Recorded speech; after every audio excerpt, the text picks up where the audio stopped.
Wavelength. Just because we're doing our lectures online doesn't mean that we need to then retreat and make life, all about being alone. Sparking the convos about Adelaide. I think there's not enough knowledge around the severity of the long-term impacts that a concussion can give you, and it's not really educated enough. You should be having. The minimum job search requirements is definitely problematic, and it is up to a computer to decide whether you receive your payments each month. This is Wavelength on Fresh 92.7. Welcome back to Wavelength, sparking the convos about Adelaide you should be having.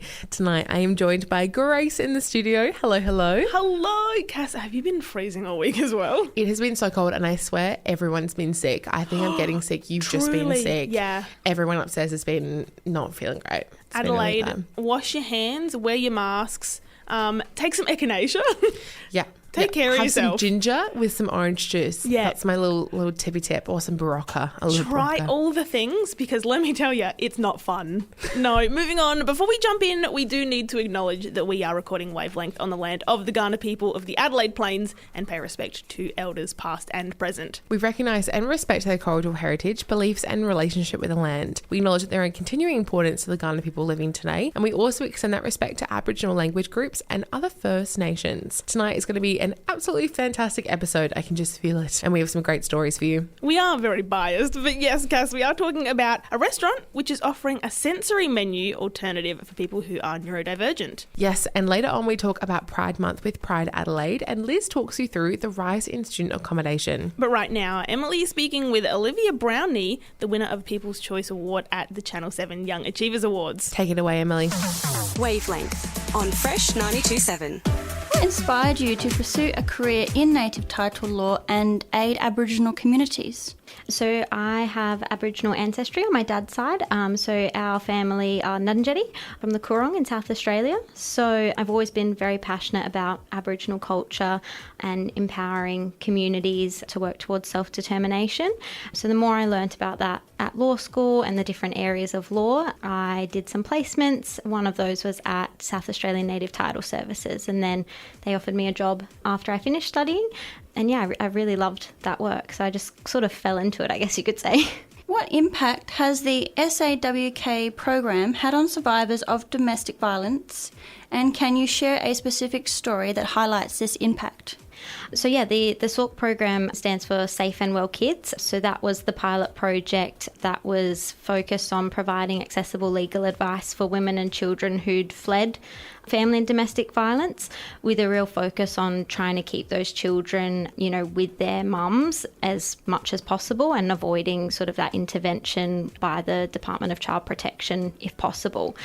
So it's a wraparound project. So there was a partnership between other service providers where we would provide as much legal, social support, counselling, all those kinds of things, and case management. So yeah, we were sort of making it up as we went along because it was a new program and just doing whatever we could to best help those women and children.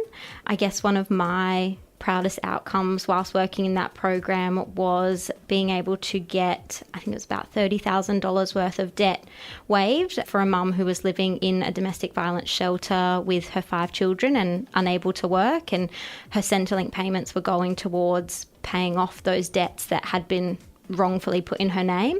So I could advocate for her, and we ended up getting those wiped so that she could receive her full payments to best support herself and the kids starting their new life. What motivated you to transition into providing legal aid to survivors of domestic violence? So I worked in native title for about 4 or 5 years while studying and then after getting admitted. And it's just, I guess, a very specific area of law. So I wanted to expand my skill set and get some different experience under my belt whilst I was a young lawyer. I'd previously done a summer clerkship at Legal Aid. So I went back there and initially worked in the general advice section. So there we do pretty much all areas of law, like neighbour disputes, family law, crim, just sort of whatever comes up. And from there I could transition into one of the family and domestic violence programs. So it was a pilot project. So I was the only lawyer in the program and they needed someone to get it started. So I put my hand up and that's how I transitioned across. Sparking the convos about Adelaide you should be having. Wavelength on Fresh 92.7. Thank you so much for that, Olivia and Emily. Wow, Olivia is such an impressive woman, and I was actually at the awards when she won, and it was just such an inspirational night to see these amazing people who are all under the age of 30, might I add, doing these incredible things. That story that she said in the interview about wiping $30,000 of debt from a woman who was suffering from domestic violence, that is just like, unbelievable. Like the perfect representation of a young achiever who deserved that award. Really important, fantastic work. We're going to jump back into some music. Right after the break, we are talking about sensory menu alternatives. You're here on Fresh 92.7. Wavelength. Welcome back to Wavelength. A Mount Barker restaurant announced Australia's first sensory menu for neurodiverse people. We want to learn a little bit more about this initiative and Deanna Flynn's inspiration behind it. Let's get to it, Izzy. Wavelength on Fresh 92.7. Recently, I think it was last year, the AHA and Autism SA announced this really cool role of the Autism Liaison Officer for the AHA restaurants and pubs. In partnership with Autism SA, I had the pleasure of meeting Caitlin earlier in the year to discuss how we at Okanine could get involved with the quiet dinners that we started to see popping up. But I also wanted to take it that one step further. So obviously being autistic myself, I have struggled with going out to restaurants, even my own, over the years and constantly cop comments for my difficulties when it comes to food and textures and food touching and taste and spices. And I said to her, is there anything in Australia like a sensory friendly menu? And I was told, no, there's nothing like that in Australia or the world. So we thought it'd be really cool to do a survey through Autism SA to the autism and autistic communities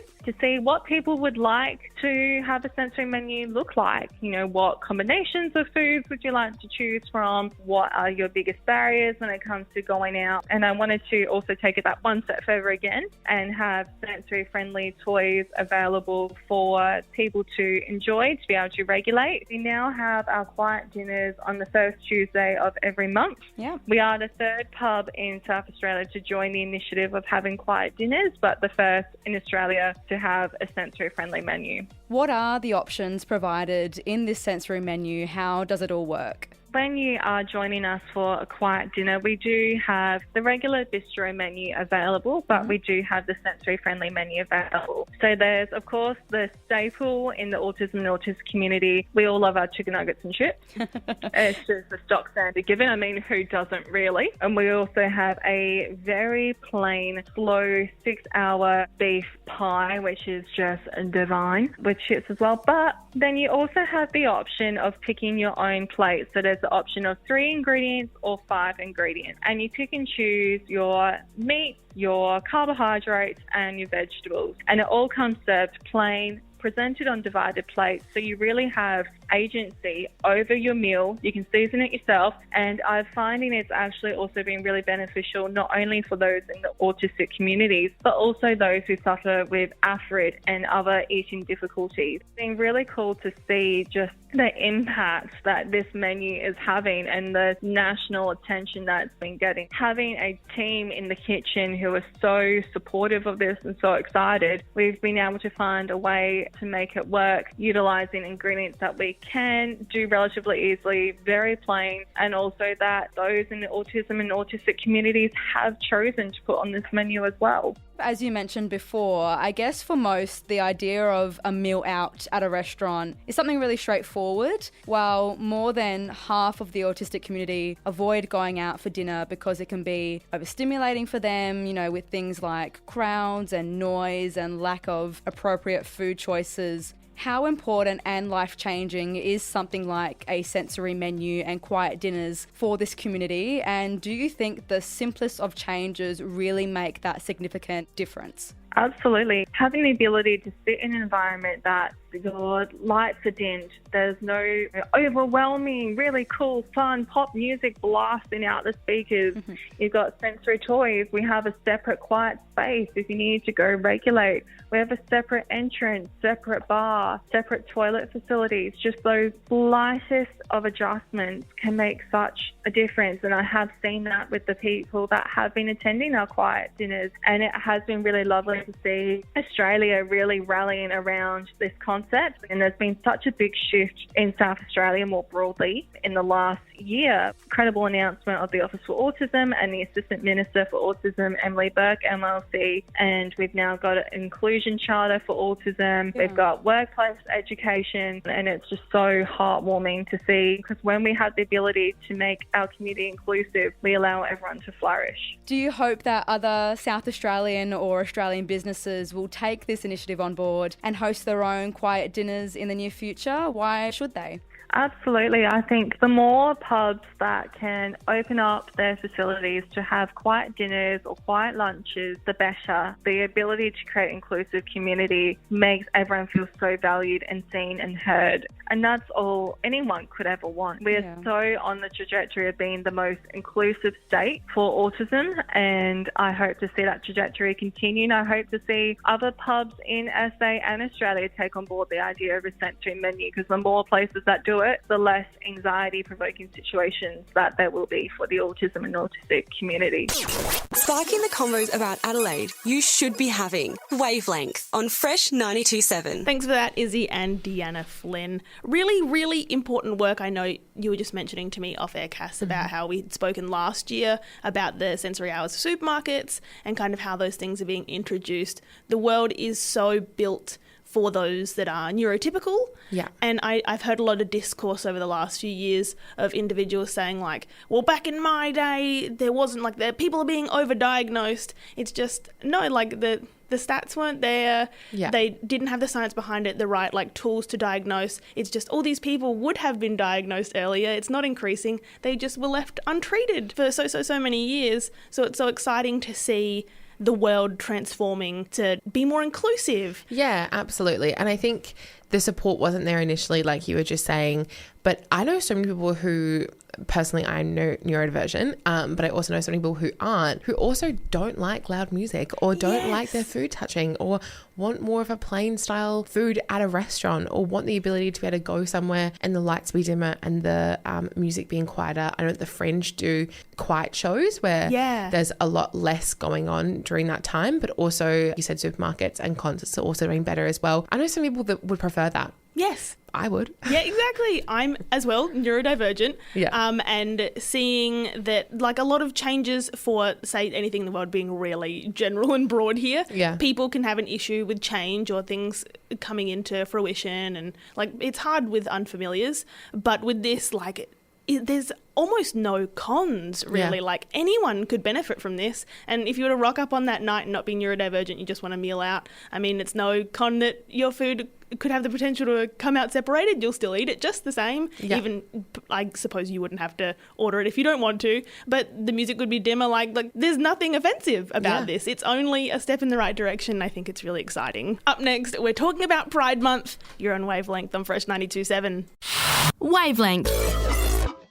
You were here with Cass and Grace, taking you through Wavelength all the way till 7 p.m. Before the break, we spoke with Olivia Brownie, the People Choice winner for the Young Achiever Awards, and we spoke about sensory menus at a Mount Barker restaurant. If you're just tuning in and want to listen back to any old episodes, check out our website, fresh927.com.au. Grace, it is officially June, and what does that mean? Pride Month, baby. The best time of the year. And to find out a little bit more, we are speaking to who, Grace? Ella is speaking with Dave Newman from Pride Adelaide.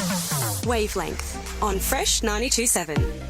Could you just tell me a little bit about your work at Pride Adelaide? Pride Adelaide's an organisation with a sole purpose to increase the visibility and celebration of queer community in Adelaide. We host the annual Pride March every year, which attracts thousands on thousands of people who come together and just celebrate being authentically yourself, as well as run a number of other events. With the Pride Gala coming up this weekend, could you tell me a little bit about this event? Yeah, so the Pride Gala is shaping up to be probably one of the biggest events that we've ever run outside of the Pride March. So it started as an idea to celebrate and really honour the people that make a huge difference in our community.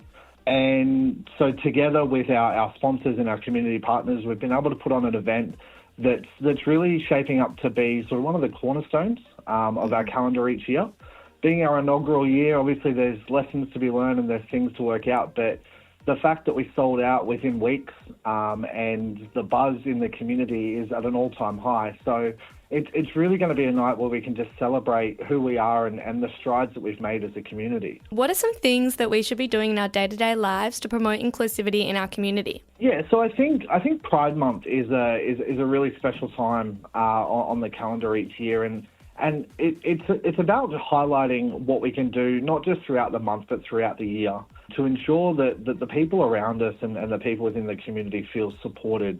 We know that the history has told us that there's often an inherent distrust or a feeling of isolation in the queer community and not being able to live your authentic self. So I think it's really important that everyone together just shows acceptance and understanding of the differences that make us so unique. And Pride Month is a way that the community, whether you be queer or an ally or just someone who wants to show other people some respect, it's a really great opportunity to get that out there and show that you stand for something bigger than yourself. Pride Month is crucial for raising awareness for the issues in the community, from discrimination to health disparities, and it's a time for advocating for equal rights.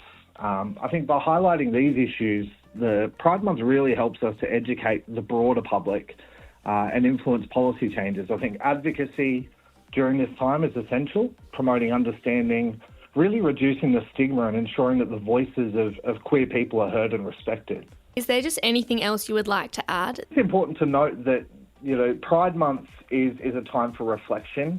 Not only is it celebration and it's really embracing who we are, but it's also about reflecting on where we've come from.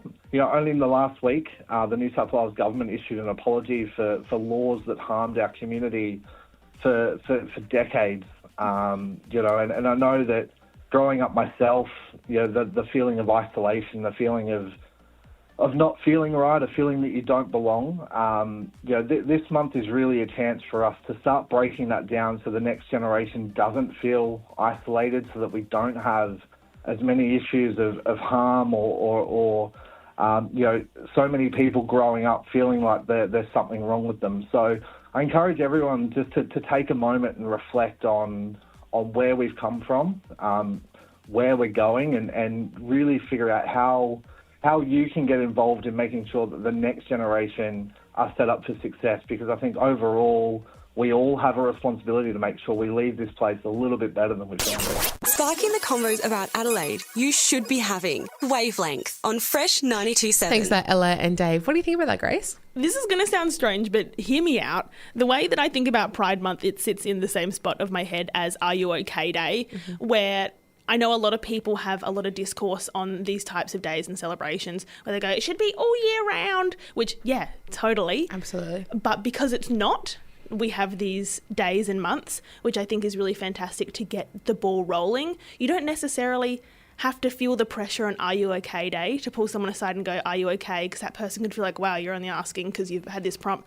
It can sit there and you're remembering it now that you might not have before, just because life gets a bit busy, and you can ask a few days or weeks later, and maybe you wouldn't have if that prompt wasn't there. So having Pride Month, like, people get so caught up in their own lives if they aren't a part of the community that they don't necessarily think of ways to celebrate and shine on these really fantastic individuals that are unfortunately and have been criticised and been minorities, and there's been so many versions of oppression, and Pride marches originally started as riots. Yeah. And they had to really, really fight for their space. So I think it's so fantastic to see these celebrations growing and growing every year, and this community growing, and having people remember in their crazy busy lives, like, oh my God, yes, of course, I need to get out there and support the gorgeous queer culture that we have in Adelaide. It's exciting to see that all these big plans are here for everyone. Yeah, absolutely. I think every year I see the same discourse on social media about people criticising companies who turn everything rainbow just for the month of June. Yeah. And I think some of it can be presentational, but Of exactly course. what you were saying, if just seeing that you go, okay, I need to go check on the people in my life who are in that community, at least there is that. Yeah. Like, you know what I mean? And there's the argument of, oh, but you shouldn't need it. And it's like, of course that's true. But for some, if we can get a few more on board that were just too caught up in their own lives to think about it, that it's made them switch on, like, that's a few more people that we need in the community. Absolutely. So I don't think it can hurt. Absolutely. Let's jump right back into some music. You're on Wavelength on Fresh 927. Wavelength. Welcome back to Wavelength. Before the break, we spoke about Pride Month here in Adelaide. And right now, Liz is taking us through why student accommodation prices are increasing. Tell us what's going on, Liz. Wavelength explains on Fresh 92.7. University is tough, but finding budget-friendly student accommodation is getting tougher. Australia's purpose-built student accommodation currently has 1 bed per 16 students. Looking closely at the student accommodation prices in Sydney, Brisbane and Melbourne, CBRE data reveals rent has jumped from $406 per week to $530 per week from 2018 to 2023. That's a $124 increase. If rent keeps rising, why do students still choose student accommodation? Well, student accommodation often includes most of your utilities in the price. Many students find the convenience of its locations near universities and the community that it encourages appealing. For parents, the peace of mind that the building and staff offer regarding security and safety is also a significant factor. However, international students are not to blame for the rising costs, as new research has challenged this theory. According to Student Accommodation Council Executive Director Tori Brown in the 2024 Property Australia report, between 2019 and 2023, median rent increased by 30%, whilst international student visa arrivals dropped by 13%. Rent has risen since 2020, even after international students returned home during the pandemic. Currently, international students only make up 4% of the Australian rental market. Other factors such as single-person households, changing guest rooms into offices, and relocation interstate all play a key role in the supply and cost of Australian rentals. In addition, Brown states that the long-term structural issues in Australia's housing market are the real cause for rental pressures. So, is there room for improvement? Australia plans to ramp up the construction of purpose-built student accommodation and offer over 9,000 beds by 2028. However, these numbers still need to meet the demand requirements, meaning there could be long waiting lists in the future. In the ongoing discourse, Nairi Bergerman, the president of the National Union of Students, has proposed additional reforms. Bergerman suggests that the government should provide accommodation with a rental cap. Students, on the other hand, are seeking transparency in the fees and a clear understanding of what they're paying for when rent is due. Sparking the convos about Adelaide you should be having. Wavelength on Fresh 92.7. We're going to jump right back into some more music. You're on Wavelength all the way until 7 p.m. on Fresh 92.7. Wavelength. Welcome back to Wavelength. It's heaps good news time. Let me tell you what's going on, Cass. I know there's gonna be heaps good news on Wavelength. Winter is here, but it doesn't mean you need to hide away inside, because Adelaide is still very much alive. Winter Weekends is taking place across various locations in Adelaide, providing warm fires and chill live music to enjoy. So if you're lost for what to do and looking for something on a weekend, keep an eye out for that across Adelaide. In the same vein of enjoying the arts we have to offer, we are in the middle of the Adelaide Cabaret Festival. You've still got until the 22nd to enjoy some world-class performances. And fun fact, it's actually the biggest cabaret festival in the world. So, round of applause for Adelaide. Moving further out of the city, a healthy produce alternative is being grown on Salt Pan, fully supported by the community in Whyalla. The family-run business recycles organic waste from local businesses and grows up to 60 different types of vegetables, totally chemical-free. Air Peninsula Produce was created initially to provide food for their daughter experiencing substantial allergies, and shortly after found support from the community of Whyalla. And the Tullama Speedway, located in Bordertown, has been named not only one of the best in Australia, but in the world. It took 2.5 years to construct and is a replica of one of the most well-known tracks in America. Using a drone and a computer, a 3D image of the I-55 track in Missouri was created to bring back to Australia and get to work. It comes as a very welcome resurgence for the community, as the club originally decided to close back in 2019. Another tourist attraction to bring people to our stomping grounds.